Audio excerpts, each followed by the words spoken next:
আচ্ছা, আপনারা কি জানেন কাল থেকে বাংলা ইন্ডাস্ট্রি বাংলা সিনেমা বানানো বন্ধ করে দিচ্ছে? তার বদলে তারা কি খুলছে? তারা খুলছে মুদির দোকান। মানে এখন টিকিট কাউন্টারে লাইন দিয়ে আপনাকে টিকিট কাটতে হবে না, আপনি যাবেন গিয়ে বলবেন দাদা 2 কিলো চাল, 1 কিলো ডাল, ময়দা, আটা এসব দিন। কারণ তারা যে কাজগুলো করছে তার থেকে তাদের মুদির দোকান খুলে নেওয়াটাই বেশি বেটার। বাংলা সিনেমার কম্পিটিশন বলিউড, সাউথ এদের সাথে নয়, বাংলা সিনেমার কম্পিটিশন কাদের সাথে জানেন? নিজেদের সাথে। কালকে নাকি স্ক্রিনিং কমিটি, প্রথমে তো স্ক্রিনিং কমিটি নামটা শুনলে আমার হাসি পেয়ে যায়, কারণ এটা একটা জোক। ঠিক আছে, এটা একটা জোক হয়ে দাঁড়িয়েছে। এই স্ক্রিনিং কমিটির কালকে মিটিং ছিল। कीजिए मीटिंग मीटिंग, खेलिए मीटिंग मीटिंग, करते रहिए मीटिंग मीटिंग, आल हुआ मीटिंग। এমন ভাবে এরা দেখাচ্ছে যে কত বড় বড় বাংলা সিনেমা না বছরে রিলিজ করছে করছে তো সেই 5, 6, 7টা বড় বড় বাংলা সিনেমা, সেটা রিলিজ করা নিয়ে ক্যাচাল। তার সঙ্গে এই সুপারস্টার একে রিপ্লাই দিচ্ছে, এই সুপারস্টার অপমান করছে, কোন সুপারস্টার রেগে বেরোচ্ছে, গোসা হয়ে গেছে তাদের। এই যে আমি কিছুদিন আগে একটা ভিডিও বানিয়েছিলাম, মনে আছে আপনাদের? কিছুদিন নেই, 1 দিন 2 দিন আগেই হবে, যে মিমিদিকে মাঝখানে প্রোগ্রামের মাঝখানে স্টেজ থেকে নামিয়ে দেওয়া হয়েছে অপমানিত করে। আমি তখন বলেছিলাম যে অপমানিত তারা নিজেরাই নিজেদেরকে করে, তাহলে বাইরের লোক তাদেরকে কোথা থেকে সম্মান দেবে? আজকে বাংলা ইন্ডাস্ট্রির ভেতরে যে জিনিসপত্রগুলো হচ্ছে, কেউ এখানে এসে শুটিং করে না, ভালো কোনো বাংলা সিনেমা তৈরি হয় না। বড় বাজেটের সিনেমা তৈরি হলে তার পেছনে সবসময় একটা কথা লেগে থাকে, বাজেটের জন্য করতে পারিনি তো ভাই। বড় ভেবেছি, বাজেট নেই কি করব। এই জিনিসপত্রগুলো দেখার পর এরা নিজেরাই নিজেদেরকে খিল্লি করছে, তাহলে বাইরের লোক কি এদেরকে সম্মান করবে? তাহলে তো মাঝপথে কোনো আর্টিস্টকে, কোনো শিল্পীকে নামিয়ে দেওয়াই হবে। এই সাহসটা তারাই দিয়েছে। কালকে স্ক্রিনিং কমিটির মিটিং এ কি বাওয়াল, বাপরে বাপ। একজন সুপারস্টার আরেকজনকে বলছে, তুমি তো 2 বছর সিনেমাই আনোনি, আমি তো প্রত্যেক বছর সিনেমা আনি, তারপরে আমাকে আসতে দেওয়া হচ্ছে না।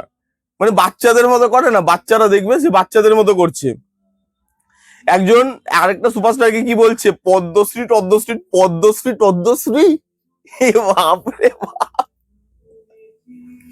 বলছে আপনি পদ্মশ্রী টদ্মশ্রী পেয়েছেন, অনেক বড় বড় কথা এখন বলবেন। এটা হচ্ছে আমাদের রিয়েলিটি।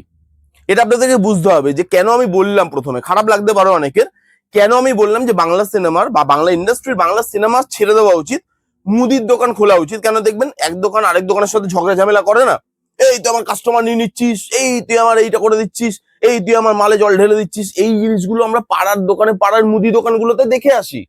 তারাও বোধ এর থেকে সেন্সিবল, তারা বোধ এর থেকে ভালোভাবে ব্যবসাটা করে, কিন্তু এদের সেই জ্ঞানও নেই যে আমরা এখানে এই জিনিসপত্রগুলো করছি, বাইরে আমাদের কি রিফ্লেকশন পড়ছে বা বাইরে লোক আমাদেরকে কিভাবে দেখছে। একজন হঠাৎ করে একজনকে বলে দিল পদ্মশ্রী টদ্মশ্রী পেয়েছেন, আবার মানে এরা নিজেদেরকে কি ভাবে আমি জানি না। আবার কোনো সুপারস্টারের নাম নেওয়া যাবে না ভাই, আমি কোনো সুপারস্টারের নাম নিইনি কাকা। কেন? কারণ সুপারস্টার অনেকের ঘরে ভাত ডালের যোগান দেয়, ঠিক আছে, তাদের পেট চলে, তারা আবার রেগে যায়।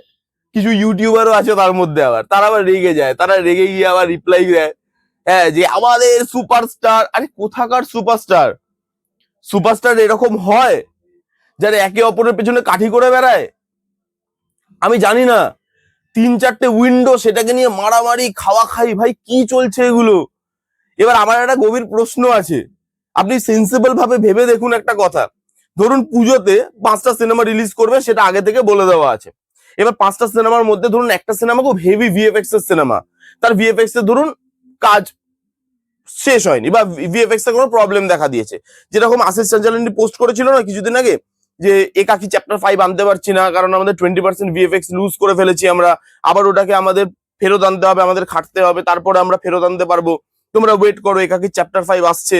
ও আচ্ছা, আমি একটা অ্যানাউন্সমেন্টও করে দিলাম, কি ট্যালেন্টেড ভাই আমি। মানে ভাবুন একবার, কি ভিডিওর মধ্যে কিসের আমি খবর দিয়ে দিলাম আপনাদেরকে।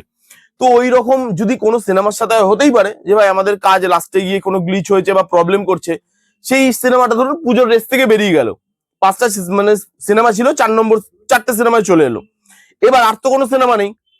এবার আরেকটা সিনেমা সেই জায়গায় কি ঢোকাবে? তারা তারা এবার কি ঢোকাবে? এবার বাকি যে সিনেমা, ধরুন কোনো সিনেমা ক্রিসমাসে রিলিজ করার কথা, সে তো ক্রিসমাসের মতো করে প্রিপারেশন নিচ্ছে, সে তো পুজোর মতো করে প্রিপারেশন নিচ্ছে না, যে তাকে হট করে বলবো যে ভাই এই সিনেমাটা বেরিয়ে যাচ্ছে, তুমি এই জায়গায় ঢুকে যাও। সে তো ঢুকতেও পারবে না, কারণ সে সেভাবেই প্রিপারেশন নিচ্ছে, ভাই আমার কাছে তখন অনেক টাইম আছে, আমি আমার জিনিসটা আরো পলিশ করে করব। এই রেসটা কেন? আর এই জিনিসটাই বা কেন? ভাই বেরোই তো এই কটা গুটি কয়েক বাংলা সিনেমা, মার্কেটের এই অবস্থা। বড় বড় সিনেমা ছাড়ুক, তার সঙ্গে মানে ছোট সিনেমাও আসুক, তা না লিস্ট বেরোবে আবার পার্টিকুলার সুপারস্টার, আবার তার ক্যালেন্ডার তৈরি করেছে নিজের। আগে দেখতাম না, আগেকার দিনে সেই ক্যালেন্ডার, প্রত্যেকটা যুগের এক একটা করে ক্যালেন্ডার হতো, এরকম সে আবার ক্যালেন্ডার তৈরি করেছে যে ভাই লোকে যে যাই করুক আমি তো এখানেই আসবো। এবং সেই জিনিসটা কিন্তু ভুল নয়, তাই করা উচিত। আমি আমার সিনেমাটা যেই টাইমের জন্য প্রিপেয়ার করেছি, আমি যে থিমের সিনেমা, পুজোর থিমের সিনেমা, আমি তাকে বলে দিলাম ক্রিসমাসে আসবে, সে কি করে ক্রিসমাসে আসবে? তার তো থিমটাই পুজোর। মানে এটা ফালতু জিনিসপত্র না। স্ক্রিনিং কমিটি, সেই জন্যই আমি বললাম যে এটা জোক একটা প্রথমেই। এটা দরকার কি?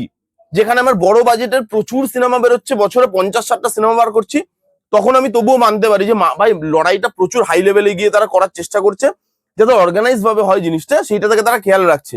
ওই বেরোচ্ছেই 5-6টা বাংলা সিনেমা, তার মধ্যে আবার স্ক্রিনিং কমিটি, তারা আবার ডিসাইড করবে, তার মধ্যে আবার সুপারস্টারের ক্যালেন্ডার। এরপরেও যদি আপনাদের মনে হয় বাংলা সিনেমা আগামী দিনে খুব উজ্জ্বল ভবিষ্যতের দিকে এগোচ্ছে, সেটা হয় আপনাদের ভালোবাসা, আপনাদের ভাবনা, আমি কিচ্ছু বলতে চাই না। এই হয়েছে কালকে সারাদিন ধরে নাকি এইসব হয়েছে।